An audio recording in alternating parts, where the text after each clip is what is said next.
Good morning. We are live. Indeed we are. How you doing? It's a Friday morning. It's the 12th of October, 2018. It looks, by the way, like it's very bright out there, but it isn't. It's been wet and windy overnight in Manchester and in the northwest. We're being battered by a bit of bad weather and heavy winds. Nothing, of course, like they've had to put up with in Florida. I'm well aware of that, but it's been wild overnight and it was a bit mad. I'm being told there's no sound, but there should be sound. Rhetorical Oracle is telling me there's no sound. Well, I can see that the microphone is working and that there is sound. So I'll just plow on anyway. It was your volume, good man. This is a mad thing, isn't it? People, you never imagined this, did you, years ago? You could do this and you could have a, don't apologize, mate. You had your sound down, no big deal. Good morning, Mark. Good morning, Kim, the Stinger, this Simea, Hot God, Susan. How you doing, Susan? Paul Hunter, and anybody else who's joining. I didn't give much notice of this. This is very self-indulgent, really, isn't it? This Twitter, this YouTube streaming type of thing is very indulgent. The idea that anybody would really want to hear what you have to say, but that's what's happened. Andy Warhol got it right, didn't he? We're all going to be famous in the future with live streaming and stuff like that. Hey, listen, John Hankey was very good on the program last night.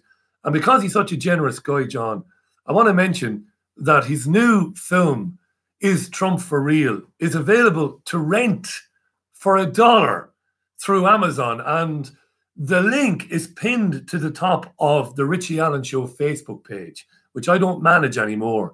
But there's a link to watching John's 72-minute film about Donald Trump and Steve Bannon for $1. Come on. You can't go wrong with that, can you? Support him. $1. Surely we can all afford 99 cents.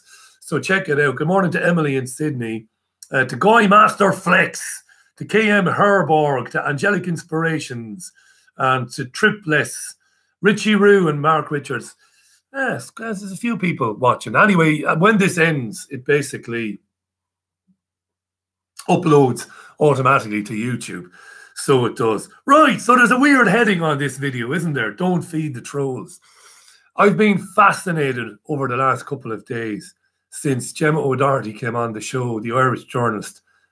Great journalist, Gemma O'Doherty. She's done great work over the years. There's not many more like her, sadly, anymore in print journalism.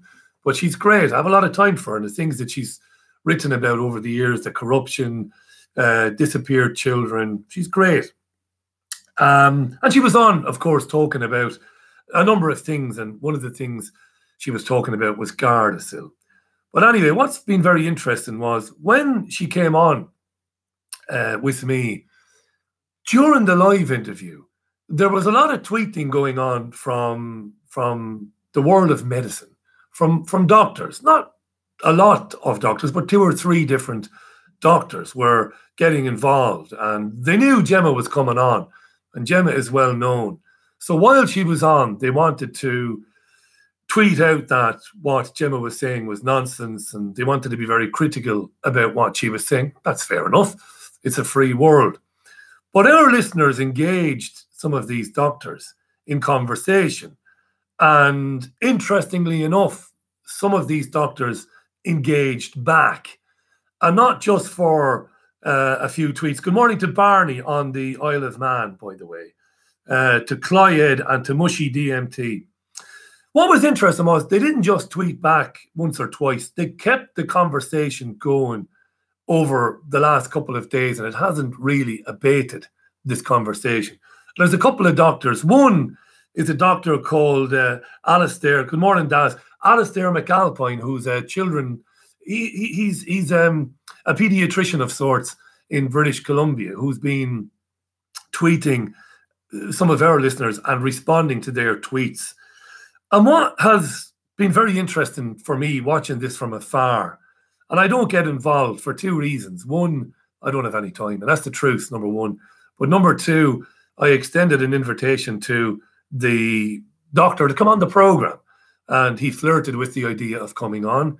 He even put a Twitter poll on his Twitter feed. He asked his own followers, should he go on? And I think the majority of his Twitter followers said, yeah, go on and talk to this guy and tell him the truth and give it to him. Fair enough. But he decided not to do it. What have I been fascinated by? Well, I've been absolutely fascinated by, I didn't make notes, I just made a couple of bullet points really, by how some of our listeners have been getting really wound up by some of the things said by one or two of these doctors, like really vexed by it. Like it's really affecting them. To the point where I got an email overnight from a listener who said that he was in an exchange with one of these doctors and it left him really angry to the point where he had an argument at home with his girlfriend. And then he wasn't on speaking terms with his girlfriend and he had to apologize to her. He was properly wound up by it. And I thought, wow, is that right? Are you getting really, really wound up by somebody because that person is being a bit obtuse, or in some cases because they're being a little bit aggressive in the language they use, and sometimes because they resort to bad language or name calling?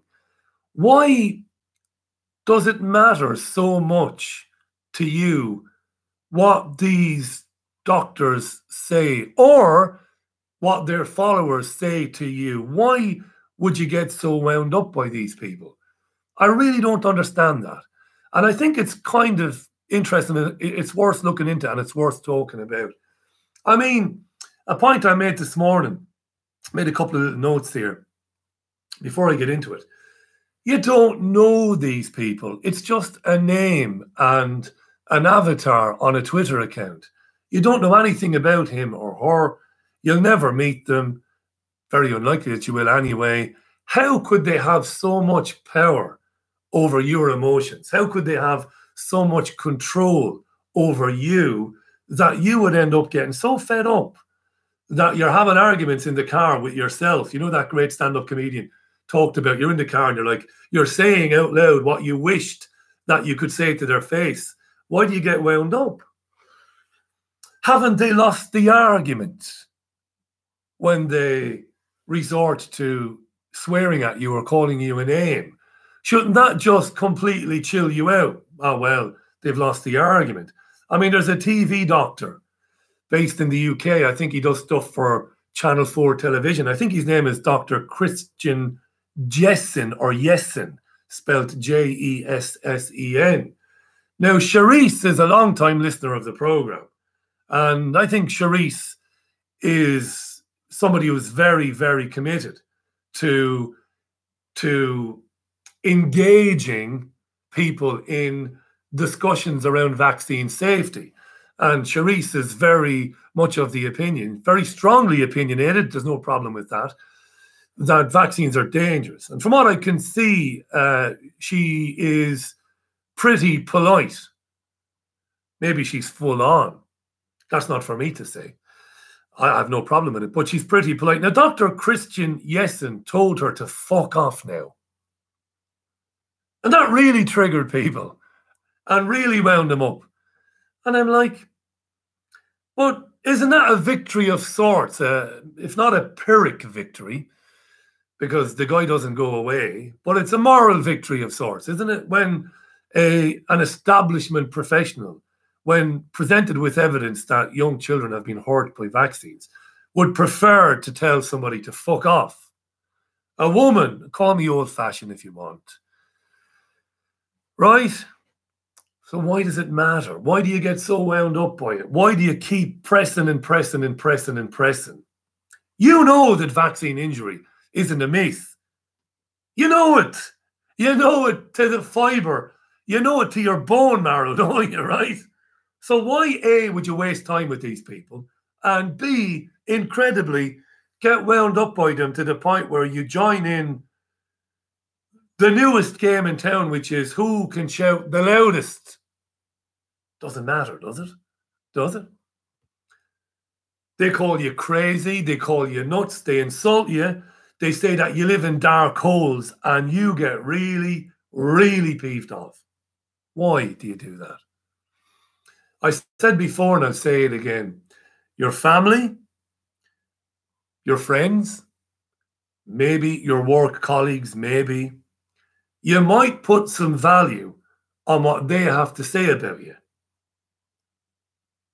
But somebody you've never met, somebody who, in the case of the doctors, to their credit, they are tweeting as themselves, but most of the time they are tweeting using fairly pathetic pseudonyms and hiding behind cartoon avatars. You really let somebody like that fuck your day up. I care deeply about the opinions of the woman I love and a few close friends.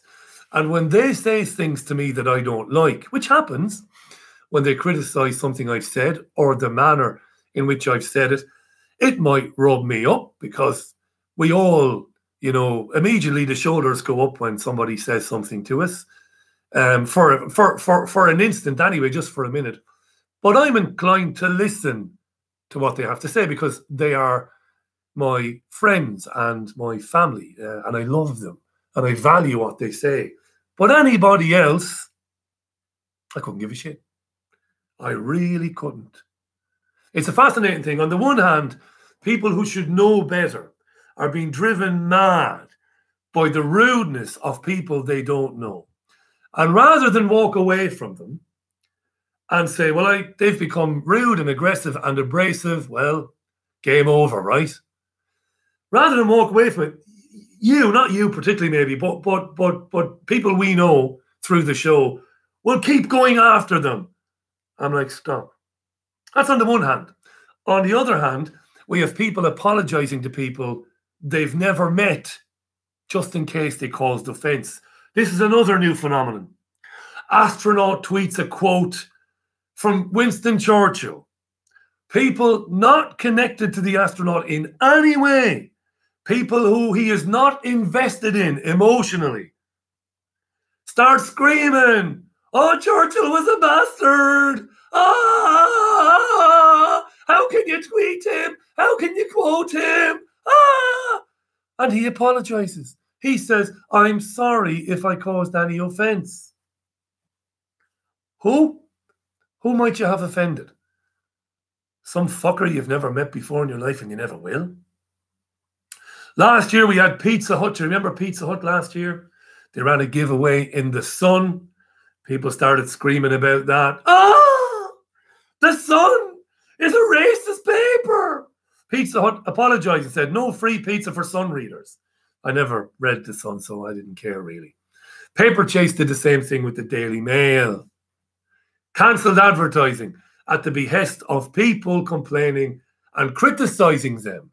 People they obviously had never met or had no investment in. It's mad. It's mad. And I think some of us, and this might make you a little bit uncomfortable, have lost the coping mechanism to deal with being told that you are wrong. And whether you're right or wrong actually doesn't matter. It doesn't matter if you're right. It doesn't matter. But some of us can't deal with it any longer. And I don't blame people. I blame the engineering. People are being engineered to be like that, to be more inwardly looking, to be more insular. So they can't cope when being told they're wrong. So they become more determined to prove to the person that they're right. And it just doesn't work. And it's a waste of your emotional energy. It's a waste of your energy and a waste of your time.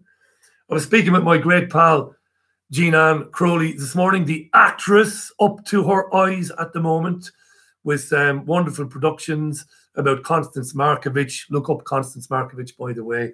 A lot going on for that great thespian, Jean-Anne. She picked up on something this morning about debating. And don't worry, I'm not going to go into debating right now, because I did speak quite a bit about debating the other day.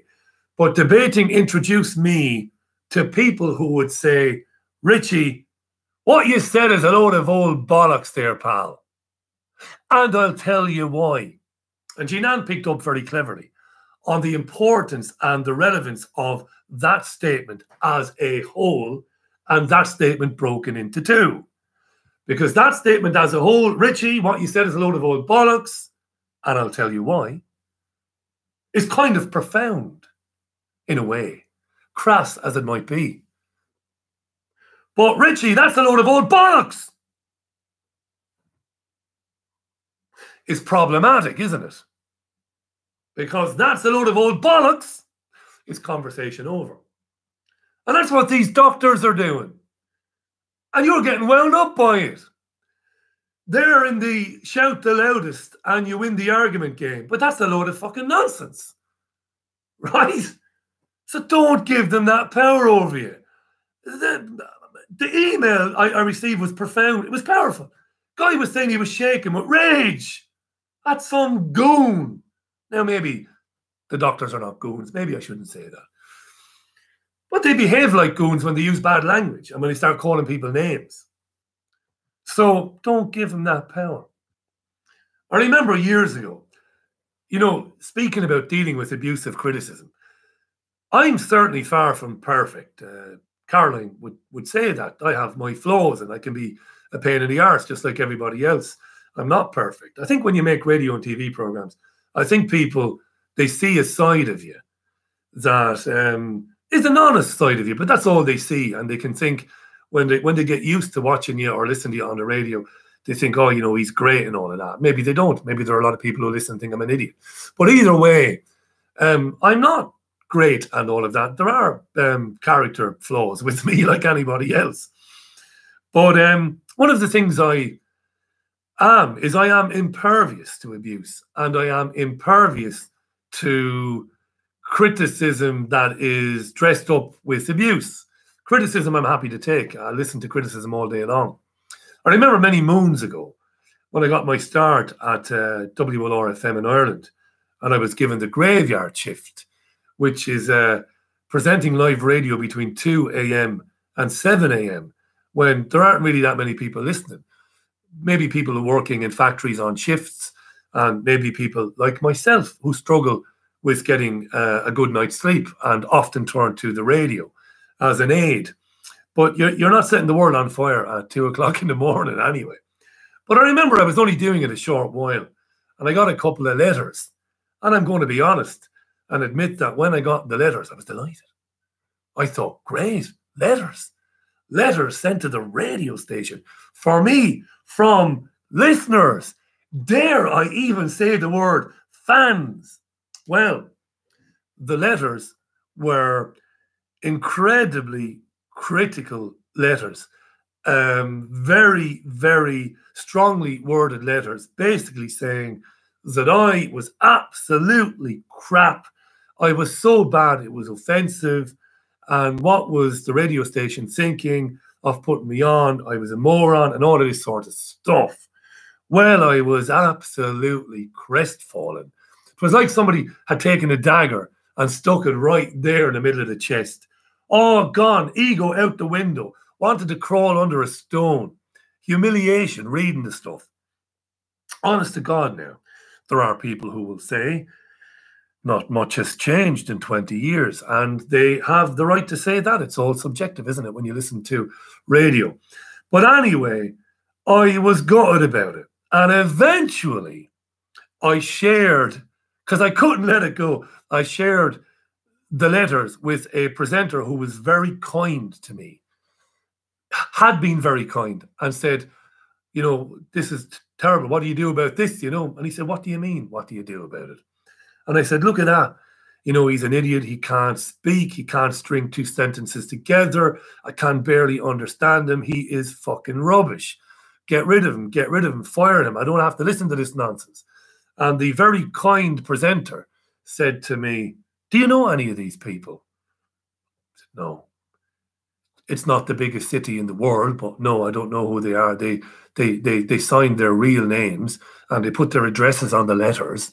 And they even put their phone numbers there. But no, I've never heard of them. And he said, what the fuck do you care about what they think about what you're like? And I said, so I'm good then? And he said, no, you're not. You're not great at all. You have a lot to learn. It's pretty poor, Richie. But, you know, you'll be given an opportunity to kind of make your way. Ignore them. And by the way, he said, we'd only be worried if we got 100 or 200 or 300 letters. What do you care that one or two people think you're fucking useless and are calling you names? It was an unbelievable lesson for me, that. And from that day till this, I dealt with the criticism and the abusive criticism. There's two different types. And the kind words. I dealt with them in the Kipling manner, so to speak. Don't mention Kipling, because you might offend a bunch of triggered people who don't want to hear about imperialism. And it was a big lesson for me, you know, not to worry about it. It's the same today. I don't care about trolls. I don't read them. I don't listen to them. I'm not interested in them, because what difference does it make? And I'm giving you a little bit of advice here today. When these people who have responded to your tweets about whether it's vaccines or about anything, the minute they start getting personal with you, the argument is over. Smile, move on somewhere else, and talk to somebody who's a bit more responsive and a bit more receptive to the ideas that you're trying to express. Don't let them have so much sway over you. I can see it. I can read the tweet, the timeline. I can see how upset it makes some of the listeners to this program. Don't. Take a big, deep breath and stay with me. These people don't matter to me. They're not connected to me in any way, shape, or form. They have very strong opinions. I will not be able to change them by bombarding them with tweets over and over and over again. I'll share a bit of information. The minute they start getting abusive, I'm going to smile and I'm going to move out of that conversation. Because I think we have become engineered to where we take it very personally when somebody disagrees with something that we hold dear, something that we think is really, really important. When somebody else says they don't agree with it, we've lost that ability, which I went into, and I won't, again, bore you with what I spoke about the other day, but we've lost that ability to go, well, all right, well, let's chat it out. And Twitter is no place to have debates. Because like I said, it's full of people who can just scream as loud as they can. And in the case of some of these doctors, they've got tens of thousands of followers. And they encourage their followers then to jump in on you. And you might have 500 followers. You might have none. You might have 1,000. You might have 2. And then you get more and more angry and wound up. And that's where they want you. Low vibrational, maybe you could say. So don't get involved with all that nonsense, you know. Just don't let it do that to you.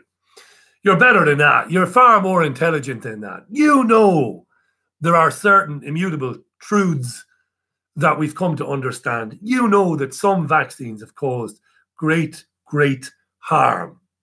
Andrew says, Richie, you have a snooker ball head and you talk rubbish. I have a cue ball head. Somebody said to me the other day, you look very right-wing. You look very neo-Nazi with your shaved head. I shaved my head because it started receding, my hair, in my 20s. It started receding in my 20s. Late 20s. I had hair till my late 20s. And now I just shave it off. And if somebody thinks it makes you look very right-wing, I couldn't give a shite. You know, I couldn't care less what people think about me. I really, honest to God, you know, a lot of people say that. A lot of people say that they don't care, but very few people really mean it. I don't care. I get emails all the time. I swear, and I can read them out. Richie, did you hear what he said about you? Do you really think I'm going to look? What do I care? I live in this house in South Manchester. I'm surrounded by people I like.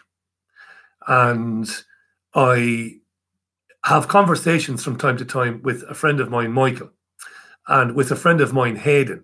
And both Hayden and Michael have profoundly different points of view than I do on certain subjects. And you know what we do? We robustly argue with one another.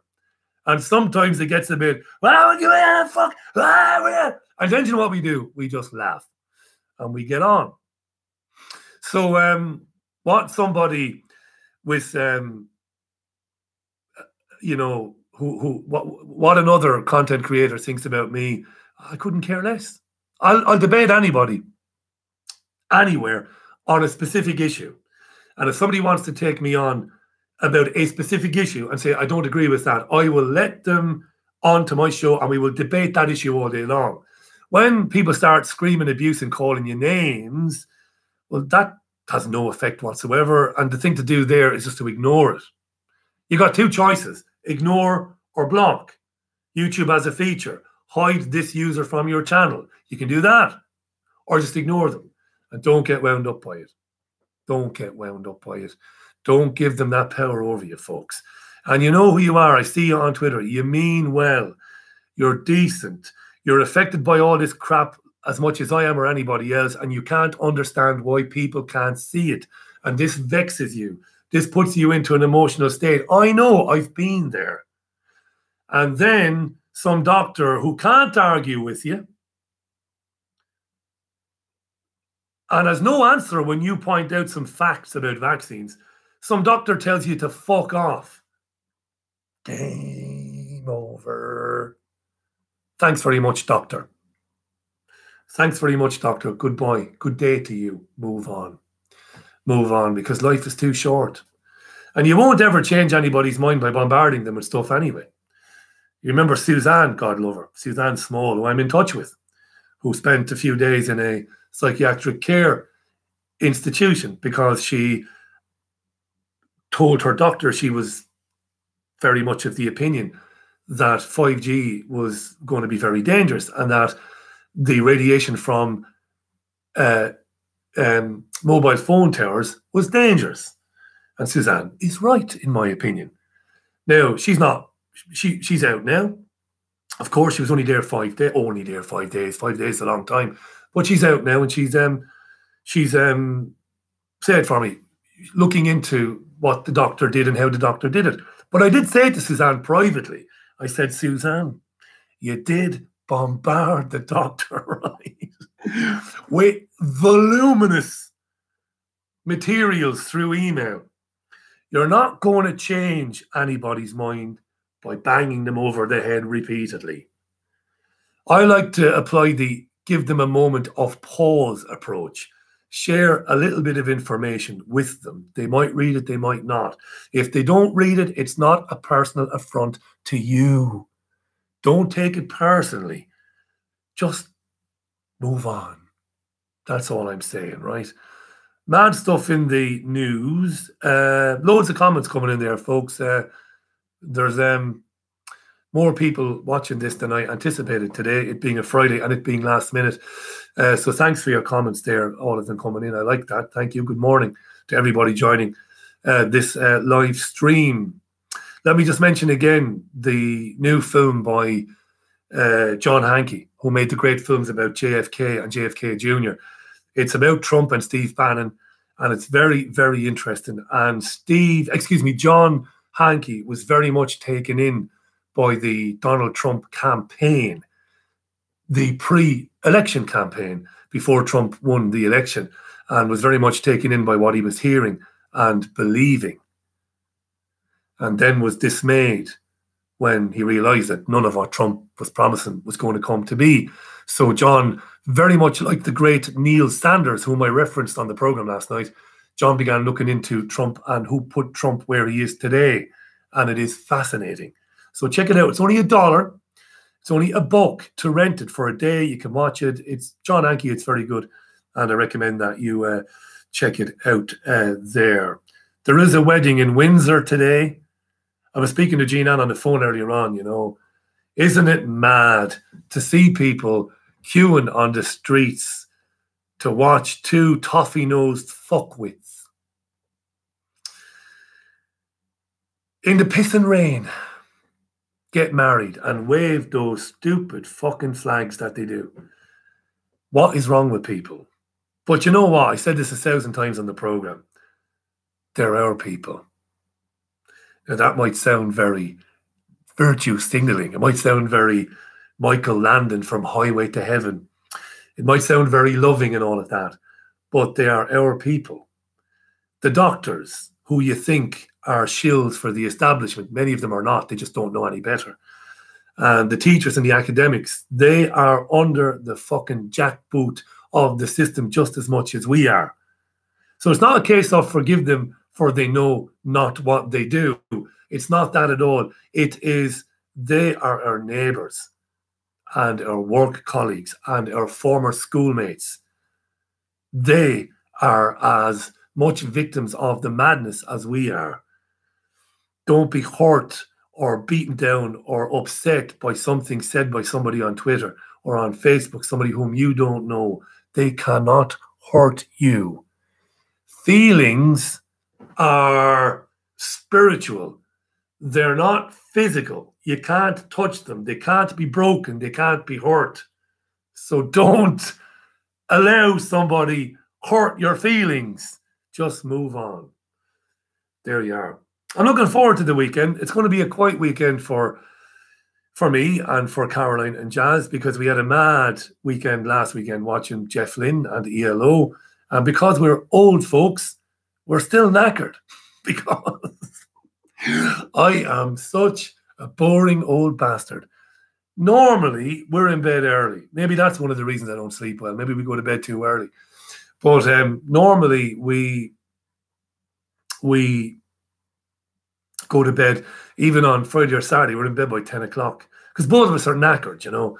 So the fact that we were at a concert late in the city and we were late getting back last week, we're knackered. We're still recovering from it. So I think we're going to watch a bit of TV, watch a film, I think, over the weekend. I think the new Halloween film is in the cinema, is it? Christ almighty. Jamie Lee Curtis is flogging that old dead horse again. But I like those types of films, so that's what we're going to do. We're going to watch a film, I think, and chill out. Sunday View will, of course, be live on Sunday morning at 11 o'clock UK time. I'll have a look over the front pages of the newspapers, as I ordinarily do. And MCK Mac Sean is saying that Black 47 is a great film. That is set in the 19th century, mate, is it? In Ireland. And it's a film about the Irish uprising. Yeah. Neil has watched John Hankey's film. Delroy has watched it and said it's very good. I enjoyed it. Neil has watched it. The Irish Famine. Yeah, that's right. The Irish Famine. Black 47. Yes, I might check that out. Right then. That is it. That's all I came on to say. Don't feed the trolls. You cannot ever be affected by someone's opinion of you or what you think when that someone has no connection to you whatsoever. Come on, right? You can't be. The only opinions that should matter to you are the opinions of the people you love. And you should listen to those opinions. The future Mrs. Allen will say things to me at times about me that I don't particularly like. But she is the one I love. She is saying it for my own good. And she's asking me to consider something that maybe I hadn't been considering myself. So I might be initially triggered, but then I think, right, well, why is she saying that? And I will mull it over. Some person or other who's got issues with anger, who's screaming abuse at me, whom I've never heard of, I couldn't give a shit. And I never will. That's it for this little live stream.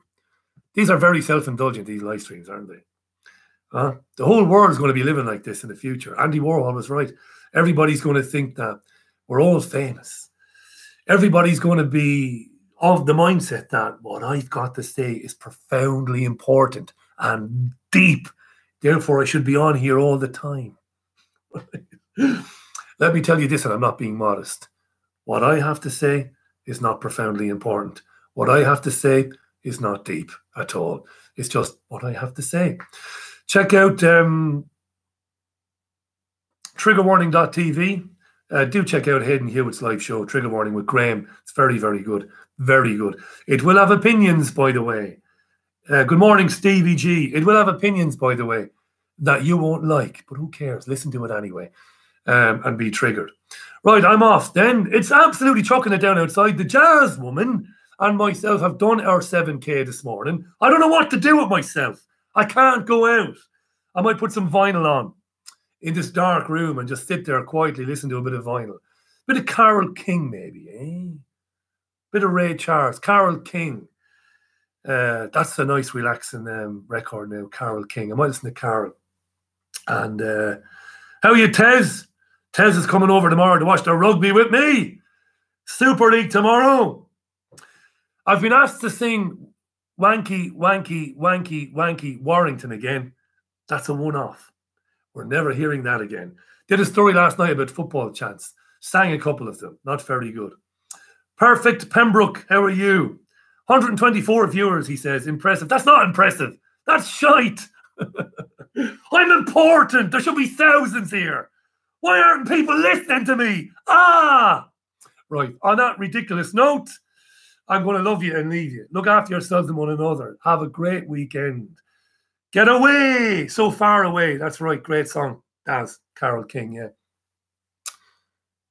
I could be a right dickhead now and take out some of the vinyl there. I got some nice vinyl. And I've not paid a lot for it over the years. Well, over the year. The future Mrs. Allen got me started on vinyl again. And I found some amazing things in shops for sort of money. You know, first pressings and stuff like that. Really good stuff, you know. And my neighbour says to me, Des, my neighbour in there, he's a good guy, Des. He says, you're playing them. And I said, yeah. And he said, you should be not playing them. They might be worth money. They're not really worth money. They're worth more than I paid for them. But no, I play them because they were meant to be played, right? Right, that's it, finally. Goodbye. Good luck. And I'll see you Sunday at 11. The usual channel, Sunday at 11. Bye from me. There you go.